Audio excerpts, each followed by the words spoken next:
Kids from mommy's cheating don't get to call me grandma, my mother-in-law hissed at my 6-year-old daughter, and in that moment, something inside me cracked so hard I could almost hear it. She said it loudly, proudly, right there on our driveway. Neighbors staring, my husband frozen beside me, and my little girl Tessa, standing there with her tiny hands gripping her stuffed bunny. She didn't even understand the words, but she understood the hate. And that was enough to burn me alive. Stay with me as I tell you what happened, and if my story hits your heart even a little, I'd really appreciate your support. Just a like, a share, or even sticking around to hear the rest. My name is Lydia Mercer. I'm 32 years old, and for 10 years, I've been married to a man I thought I knew, Caleb Mercer. We built a life together. We bought a small house in a quiet neighborhood.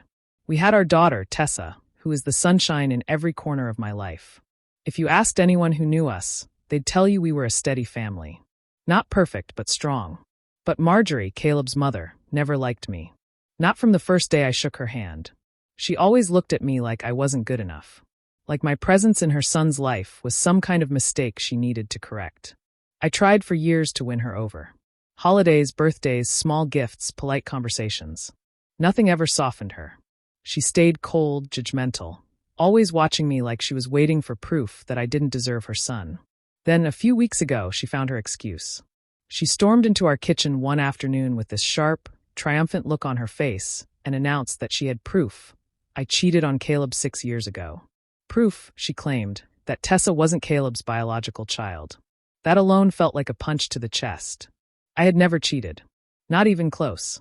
I didn't even understand where such an accusation could come from, until she smirked at me, that same wicked smirk she wore when she whispered those hateful words to my daughter. Caleb didn't yell. He didn't accuse. But he didn't defend me either. He just pulled away, quiet, distant, strangely cold. That hurt even more than Marjorie's poison. The worst part wasn't the lie. It was the confidence she had when she said it. As if she knew Caleb would believe her. As if she had planned this moment for a long, long time. And when I looked at her, really looked at her, I realized something that made chills run down my spine. This wasn't a misunderstanding. This wasn't an emotional outburst. This was a plan. A setup. A trap she'd been waiting to spring. And deep down, I knew Marjorie wasn't done yet. Not even close. Caleb came home that evening with a stiffness in his shoulders I hadn't seen before. He barely looked at me when he walked in, just muttered a short, "Hey," and went straight to the living room. No kiss. No smile for Tessa. No warmth. It was like someone had swapped my husband for a colder, quieter copy of him. I asked if everything was okay, and he just said, "I'm tired," without meeting my eyes. But it wasn't just tired. It was something heavier, something he didn't want to say out loud. Later that night, after putting Tessa to bed, I found him sitting on the edge of the couch, staring at his phone. His face was pale, almost sickly. When I asked again if something was wrong, he finally spoke. "My mom says she has proof," he said slowly, like each word weighed 100 pounds. "Proof you cheated 6 years ago." I felt the air leave my chest. Proof? Proof of something that never happened? I tried to ask what she meant, but he held up his hand, stopping me. He wouldn't look at me, wouldn't let me touch his arm, wouldn't hear the panic in my voice. "I need space," he whispered. "I don't know what to think right now." Those words felt like the floor dropping out beneath me. The next morning, the pieces started coming together in the ugliest way possible. I got a call from the clinic where Caleb had gone for an old sports injury years ago. A confused nurse told me someone claiming to be me had requested paternity-related documents. My stomach twisted. I knew immediately who it was. Marjorie. She had taken Caleb's old medical records and forced them into some kind of off-the-books DNA comparison. A comparison that meant nothing, proved nothing, but looked convincing to someone already doubting. She had gone behind my back, taken his information, twisted it, and shoved it in his face as proof. When I tried to explain this to Caleb, he shut down completely. He refused to hear my side, refused to look at the details, refused to question his mother. He kept repeating, "I just need time," like he was trying to convince himself it wasn't already too late. Meanwhile, Tessa started waking up crying in the middle of the night. She didn't know what was happening, but she could feel the coldness in the house. She'd crawl into my bed shaking, saying she dreamed Daddy was gone, or that someone was yelling at her. It broke something inside me every time. I finally confronted Marjorie face to face, shaking with anger. She didn't deny anything. Didn't even try. She looked at me with that satisfied smirk and said, "Some women ruin families." I just revealed the truth. But the more she talked, the more a chilling realization grew in my chest. This wasn't about a lie. This was a plan, a calculated attack. And she was just getting started. Caleb moved into the guest room without a real conversation. He didn't argue, didn't explain, didn't even look guilty. He just grabbed a pillow, walked down the hall, and closed the door as if it had always been his room and not the place we stored winter coats. The silence that followed was worse than any shouting match. It was the silence of distance, of someone slipping away on purpose. He treated me like a stranger in our own home. Short answers. Avoided eye contact. Ate dinner after we did.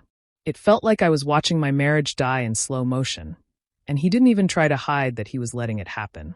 One afternoon, while folding laundry, I heard his phone buzz on the counter. The name Renee Hollis lit up the screen, his coworker. Someone who never liked me, someone who always seemed a little too close to him.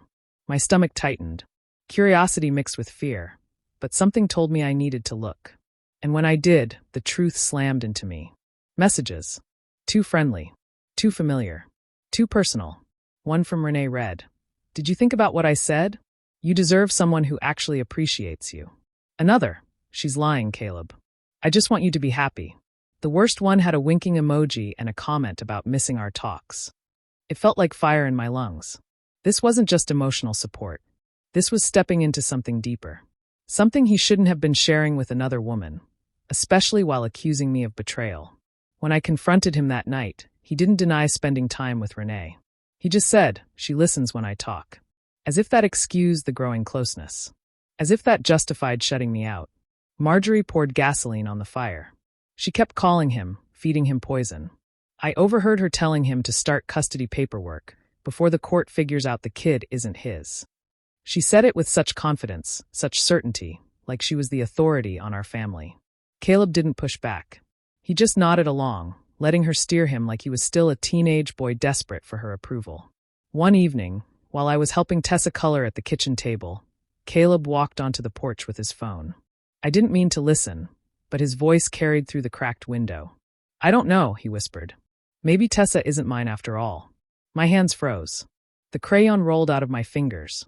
Hearing him doubt our daughter, our sweet, innocent girl, shattered something inside me in a way his distance never could. That was the moment I stopped waiting for him to come around. The moment I stopped hoping he'd see through the lies on his own. If he wasn't going to fight for the truth, then I would. I decided I was done being the quiet one, the patient one, the hopeful one. If my marriage was going to fall apart, I at least deserved to know who pushed it off the edge. And I was going to find out. Lydia dug into Marjorie's past because she needed answers, real answers, not the twisted stories she was being fed. She started quietly, asking old neighbors, distant relatives, anyone who had known Marjorie long before she became grandma. What she found wasn't comforting. Story after story painted Marjorie as someone who needed control the way other people needed air.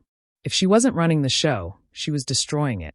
She had a history of cutting off family members, spreading rumors, and inserting herself into marriages that weren't hers. It wasn't new behavior, it was a pattern. Still, nothing prepared Lydia for the moment she discovered the forged signature. She had gone back to the clinic to ask questions, hoping someone could explain the strange call she'd received earlier. A nurse pulled her aside, looking nervous, glancing around before speaking. In a quiet voice she said, "Ma'am, someone came in pretending to be your authorized relative. She used your name on the form. The signature didn't match your ID." Then she added, "She said you gave permission. But when I saw your real signature today, I knew." Lydia's stomach twisted. She already knew who it was, but hearing it confirmed made her knees weak. Marjorie had signed her name, to pull medical information and use it in a fraudulent DNA comparison. She'd walked into that clinic with confidence, lied to medical staff, and taken information she never should have had. She didn't just bend boundaries, she broke them. And she didn't stop there. Digging deeper, Lydia discovered something even worse. Renee had been meeting with Marjorie for months. Old text logs, restaurant receipts, and a stray comment from someone at Caleb's office all lined up. Renee wasn't some innocent co-worker comforting her son. She was part of a plan. They'd been working together long before the accusation about the paternity test. The betrayal wasn't sudden. It was built piece by piece behind Lydia's back.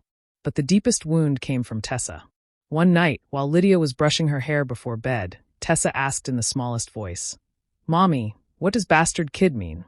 The brush fell from Lydia's hand. She turned to her daughter, heart hammering, and knelt down. "Where did you hear that, sweetheart?" "Grandma said it," Tessa whispered. "About me." Lydia felt something in her chest tear. No child, no innocent little girl, should ever know cruelty like that, especially from someone who claimed to be family. She hugged Tessa tightly, swallowing her grief, promising herself she wouldn't let this scar her daughter's heart the way it had scarred hers. "I'm going to fix this," she whispered into Tessa's hair. "I promise. Mommy's going to make it right." That night, after Tessa fell asleep, Lydia made a decision she should have made sooner. She picked up her phone, found the number she'd been given earlier, and called an attorney. If Marjorie wanted a war, she was going to get one. And this time, Lydia wouldn't be fighting alone. Lydia knew the only way forward was to cut through the lies with something undeniable. So she planned carefully. She told Caleb they needed to take Tessa for a simple family checkup, something routine. He didn't question it much. He was too wrapped up in his own doubts, too exhausted from the tension in the house. Tessa held Lydia's hand the whole drive, humming softly in the back seat, unaware of the storm swirling around her. When they arrived at the neutral clinic, Lydia finally spoke the truth. "We're not here for a checkup," she said quietly, turning to Caleb. "We're here to do a real DNA test. No mail-in kits. No forged paperwork. No interference." Caleb's face drained of color. "Lydia, I don't." "You owe it to our daughter," she interrupted, her voice steady even though her hands shook. "If you're going to doubt her, then do it the right way. And do it in front of me." He stared at her for a long moment, torn between fear and shame. But eventually he nodded. "Fine. Let's do it." The test was done in a small private room. Professional. Documented. No chance for anyone to manipulate the process. Lydia watched the nurse collect the samples, seal them, label them, and send them to the lab. For the first time in months, she felt a tiny spark of control returning to her. But peace doesn't last long in a house poisoned by lies. That evening, after they returned home, headlights suddenly lit up the driveway. Marjorie stormed out of her car, pounding on their door so hard the frame shook. When Lydia opened it, Marjorie didn't waste a second. "You think you can rewrite science?" she screeched. "You think you can trick Caleb into believing your lies?" Her voice was raw, frantic, almost desperate. She wasn't angry because the test was unfair. She was angry because Lydia had taken back the narrative she'd built so carefully. Caleb tried to calm her, but she shoved past him, pointing a shaking finger at Lydia. "You can't undo what's already been proven." Lydia didn't flinch. For once, she stood her ground. "What was proven was based on forged paperwork," she said firmly. "This time, the truth will come from professionals, not from you." Marjorie's face twisted with fury. "You're going to regret this," she hissed before storming out. Days passed in a tense silence. Caleb barely slept. Tessa clung to Lydia more than ever. And Lydia waited, patient, steady, and ready. Then the envelope came. Caleb opened it slowly, his hands trembling. His eyes scanned the page once. Twice. And then again, as if reading it more times would change the result. He looked up at Lydia, shocked, ashamed, small. "She's mine," he whispered. Lydia exhaled, a quiet breath she'd been holding for far too long. But while Caleb's world crumbled, Lydia watched something else. The absence of surprise in Marjorie's eyes when she heard the news. It wasn't shock. It was calculation. And that told Lydia one thing clearly. This went deeper than a fake DNA test. Much deeper. The moment the DNA test confirmed the truth, Lydia felt a wave of relief wash over her. But it didn't last long. The relief quickly twisted into anger, sharp and hot, because now there were no excuses left. No doubts. No shadows to hide behind. Caleb had accused her, doubted their daughter, and treated her like a liar. And now he had to face what he'd done. That night, after Tessa was asleep, Lydia stood in the doorway of the guest room where Caleb had been staying. He looked up from the edge of the bed, eyes tired, shoulders slumped. But sympathy had no place left in her heart. "We're done with the silence," she said quietly. "You're going to tell me everything. Right now." Caleb's jaw tensed. For a long moment, he didn't speak. Then something in him cracked, and the truth poured out in pieces. "Renee told me you were meeting men secretly," he admitted, his voice low, heavy with guilt. "She said people at her work saw you with someone. She said she was worried about me, that she didn't want me to get hurt." Lydia stared at him, stunned. And you believed her? Her. A woman who has hated me since the day she met me. He swallowed hard. My mom backed it up. She told me she'd seen messages on your phone once, that she noticed you acting different. They made it sound like they knew things I didn't. The words hit Lydia like cold water. The betrayal wasn't sudden. It was crafted, fed into Caleb's head over months. Marjorie and Renee had been weaving lies together, tightening the noose around Lydia's marriage inch by inch. But that wasn't the worst part. When Lydia pushed further, Caleb broke down completely. I didn't cheat, he whispered. But I did talk to Renee. A lot. Too much. I told her things I should have told you. I let her comfort me. I shouldn't have. An emotional affair, Lydia said flatly. Call it what it is. Caleb didn't argue. He just stared at the floor, shame sinking into his features. And the money? Lydia asked, her voice sharper now. His head jerked up. What? The transfer from our joint account, she said. Do you want to explain why she got $2,000 from us? Caleb looked like he'd been punched. She needed help, he said weakly. She said she was struggling. It wasn't romantic. It was betrayal, Lydia answered. You gave my daughter's grocery money to the woman helping destroy our marriage. He didn't try to defend himself after that. Lydia felt numb. Not angry. Not sad. Just done. Completely, utterly done. Get out, she said. Pack your things and go stay somewhere else. Caleb didn't fight. He gathered clothes, shoes, a few personal items, and walked out with his head bowed. But Lydia wasn't finished. Not by a long shot. Once the door closed behind him, she picked up her phone and contacted a private investigator. If Marjorie and Renee wanted to play dirty, she would uncover every rotten detail they'd tried to bury. For the first time in months, Lydia wasn't reacting. She was fighting back. The private investigator worked fast. Within a week, Lydia sat across from him in a small office that smelled faintly of old carpet and coffee, bracing herself for whatever truth he had dug up. She thought she was prepared. She wasn't. The first thing he revealed was Renee's motive. It wasn't love. It wasn't concern. It was ambition. Renee had been eyeing a management position at work, the same promotion Caleb was eligible for. The PI explained that Renee believed Caleb's chances would improve if he appeared as a single father with marital stability issues caused by his wife. In her twisted logic, removing Lydia would make Caleb dependent on her, grateful to her, and easier to control. She wasn't just trying to steal a husband. She was trying to engineer her own career climb. Then came Marjorie. The investigator showed Lydia recorded statements from people who'd known Marjorie for decades. A pattern appeared quickly. Marjorie had been whispering in Caleb's ear for years, telling him things like, Lydia isn't right for this family, and she'll drag you down, and you deserve someone better. It wasn't random hostility. It was slow poisoning. But the worst part, something that made Lydia's breath stop, was a piece of Marjorie's past the PI had uncovered. When Caleb was a teenager, Marjorie actually tried to take full custody of him by falsely accusing her own husband of abuse. Investigators at the time found inconsistencies, and the case was dropped, but the damage lingered for years. It painted a horrifying picture. Marjorie wasn't new to manipulation. She had a history of tearing apart her own family when she didn't get her way. Lydia felt sick, but the investigator wasn't done. He pulled out a folder showing documentation from the clinic, attempts to alter medical information. There were timestamps, forged authorization forms, and evidence that both Renee and Marjorie had pressured a staff member for access to records that were legally protected. They had worked together to create false doubt about Tessa's paternity, long before Caleb even suspected anything. Then came the messages. Renee's messages. They were screenshots from a phone that belonged to one of Renee's acquaintances, someone she'd confided in too freely. And seeing them felt like being punched. One message read, "That brat is in the way. Once she's out of the picture, everything will fall into place."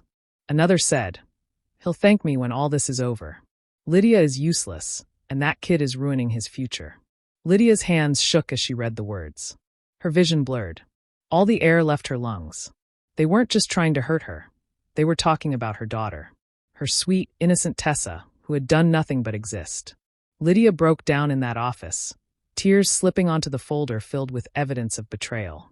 The PI sat quietly, giving her time, understanding this was more than a case. This was her life, her family, her child. But when the tears finally slowed, something stronger rose inside her. Resolve. These people had tried to break her. They had tried to destroy a child to get what they wanted. And Lydia realized she wasn't just angry anymore. She was ready. Ready to protect her daughter. Ready to end the lies. Ready to bring every single one of them down. No matter what it took. Lydia sat in her attorney's office with a folder so thick it barely closed. Every page was a piece of truth. Ugly, undeniable truth that she refused to let anyone bury again. Her attorney, a sharp-eyed woman named Dana Hall, sorted the documents into neat piles, each more devastating than the last. "We have everything we need," Dana said. "Forged signatures, medical privacy breaches, harassment toward a minor, financial misconduct, and proof of coordinated parental alienation." Hearing the list spoken aloud felt surreal. Lydia wasn't imagining the cruelty anymore. It wasn't in her head. It wasn't just tension or misunderstanding. It was a constructed attack meant to break her from every angle. They worked for hours, organizing the evidence into a structured case. Lydia went through each detail with steady hands. Forms showing her fake signature, clinic statements about unauthorized access, screenshots of Renee's insults toward Tessa, financial records showing Caleb's hidden transfers. Each piece sharpened her purpose. By the time she left the office, the plan was set. Not chaos, not retaliation from anger, but deliberate steps. Measured, clean, final. That evening, Caleb came by the house to talk.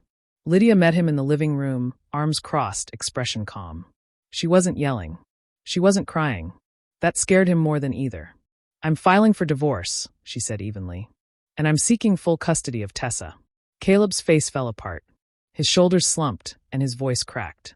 "Lydia, please don't do this. I messed up. I know that. I was confused, and they got in my head. I can fix it. We can fix us." She didn't flinch. "You believed your mother before you believed your wife," she said softly. "You believed strangers before you believed your own daughter. There's nothing left for us to fix." His eyes watered, but she didn't back down. She'd cried enough for both of them. He left the house looking hollow, like someone who finally realized what he'd thrown away. But the storm wasn't over. The next morning, Lydia heard banging on her front door. When she opened it, Marjorie stood there with her hands on her hips, eyes blazing. "I want to see my granddaughter," she demanded, as if she had any rights left. Lydia didn't raise her voice. She simply looked her in the eye and said, "You're not coming near her again." Before Marjorie could shove her way in or spew more venom, Lydia slammed the door shut. The sound echoed through the hallway, a clean, satisfying full stop to years of manipulation. Then she locked it. She leaned against the wood for a moment, breathing in slowly. She felt no guilt, no pity, no hesitation. This was the calm before justice, the quiet before consequences. The moment when she finally stepped into the version of herself she should have been all along. A mother ready to protect her child and reclaim her life. Lydia didn't just have a plan. She had precision, and she was finally ready to use it. Lydia walked into the courthouse with her head high and a thick folder pressed firmly against her chest. It wasn't just paperwork. It was months of pain, manipulation, and betrayal captured in hard proof. She had spent too long being doubted, dismissed, and spoken over. Today, she would be heard. Caleb sat on the opposite side of the courtroom, shoulders hunched, eyes fixed on the floor. He looked pale, almost fragile, like the weight of his decisions had finally settled on him. He didn't dare meet Lydia's gaze. Maybe he was ashamed. Maybe he was scared. Maybe both. But Lydia wasn't there to comfort him anymore. Marjorie sat beside him with stiff posture and a sour expression, her chin lifted as if she believed she could intimidate the entire legal system. When the judge entered, Marjorie didn't shrink. She smirked, as if she expected to win simply because she always had before. It didn't take long for that confidence to crack. Lydia's attorney presented the forged signatures first. Clear evidence. Documents bearing Lydia's name written in someone else's hand. Forms illegally submitted to obtain personal medical information. The judge examined each page with a tightening jaw. Marjorie's lips pressed into a thin, angry line. When questioned, she didn't apologize. She doubled down. "I was protecting my son," Marjorie snapped. Someone had to uncover the truth before she ruined this family. The courtroom fell silent. The judge leaned forward. "You violated state and federal medical privacy laws. You forged signatures. You harassed a minor. This isn't protecting your son. This is criminal behavior." For the first time, Marjorie looked uncertain, her confidence thinning around the edges. But she still wouldn't admit she'd done wrong. Next came the evidence of parental alienation, messages, statements, and the PI's findings. Then the financial records showing Caleb's transfers to Renee. The mic-dripping moment came when the judge read the clinic's report aloud, detailing how Marjorie and Renee attempted to alter medical documentation. Renee wasn't in the courtroom, but her presence lingered like smoke. By the time the judge spoke the next words, Caleb's shoulders were shaking. This court orders that Marjorie Mercer is banned from contacting Tessa in any form, directly, indirectly, or through a third party. Marjorie gasped, her eyes going wide. "You can't, she's my granddaughter." "You forfeited that privilege," the judge replied coldly. Then came the custody ruling. Primary custody is awarded to Lydia Mercer. Caleb Mercer will have supervised visitation until further evaluation. Caleb nodded weakly. He didn't fight it. He couldn't. As if things weren't bad enough for him, news had already reached his workplace. The judge acknowledged the report filed by Caleb's employer. Renee's involvement in the forged medical claims had surfaced, costing her the promotion she'd been chasing. Caleb, for allowing personal drama to affect company liability, was now under internal investigation. When the gavel finally fell, Lydia didn't feel triumphant. She felt steady, grounded, free. Outside the courthouse, Tessa ran up to her, wrapping her arms around Lydia's waist. Lydia bent down, taking her daughter's hand. The weight of the past months still lingered, heavy and bruising, but the worst was finally over. They walked toward the car together, sunlight warming their backs. The battle was ending. But healing, that would take time. Caleb showed up at the house 2 weeks after the court ruling, standing on the porch like a man who finally realized everything he'd gambled away. He held a small box of Tessa's toys, his eyes tired, unsure. Lydia opened the door, just enough to face him. "I just want to talk," he said quietly. "I want to try to make things right." For a moment, Lydia studied him. The familiar face, the man she once trusted, the father of her child. But the days of giving him chances were long gone. "There's no going back," she said. "We're done, Caleb. You chose their lies over our truth." He swallowed hard, nodding, but didn't push further. He simply handed over the box and walked away, shoulders heavy with the consequences he'd earned. After he left, Lydia focused on the next step. She sold the house, the one that had held too many arguments, too many tears, too many shadows. She packed the essentials, held Tessa's hand, and moved them into a smaller, brighter home across town. A place with no ghosts, no memories of slammed doors or whispered accusations. Their new life started with fresh paint, clean rooms, and quiet mornings. But Lydia wasn't done seeking justice. With her attorney's guidance, she filed formal charges for identity fraud against Marjorie. It wasn't revenge, it was accountability. What Marjorie did wasn't only cruel, it was criminal. The forged signatures, the stolen medical information, the lies she fed into Caleb's life, the harm she inflicted on a child, all of it needed to be answered for. Marjorie's confidence cracked the moment law enforcement contacted her. Control was slipping from her hands, and for once, she had no one left to manipulate. Caleb's world continued to crumble too. His employer completed their investigation and demoted him, citing ethical violations and poor judgment affecting workplace liability. The shame followed him everywhere, coworkers whispering, supervisors watching closely. He no longer carried himself with the pride he once had. As for Renee, her fallout was swift. Her involvement in the medical manipulation had spread through the company, and leadership made a quick decision. She was transferred out of state, quietly, abruptly, and without the promotion she'd schemed so hard to get. Her plan to climb the corporate ladder collapsed just as thoroughly as her attempt to dismantle Lydia's family. Meanwhile, Lydia did what mattered most. She healed her home. Tessa slowly began sleeping through the night again. The fear in her eyes faded, replaced by the spark she once had. Lydia spent her evenings reading to her, taking her to parks, letting laughter fill the spaces that used to hold tension. Every small moment felt like stitching a wound closed. Lydia rebuilt her own strength too, one day at a time. She learned how peaceful a house could be without manipulation, how light mornings felt without walking on eggshells, how steady life became when she chose herself and her daughter above everything else. On a quiet evening, as she tucked Tessa into bed in their new home, she whispered the words that had stayed with her through every battle, every tear, every step toward freedom. "And as for Marjorie, she'll never again have the chance to hurt my daughter. Not as long as I'm her mother. Do Do you think Lydia made the right choice by shutting that door for good? Or do you believe she should have given her family another chance? I'd really love to hear your thoughts down below. And if stories like this keep you hooked, make sure to hit subscribe and turn on the notifications so you never miss the next one.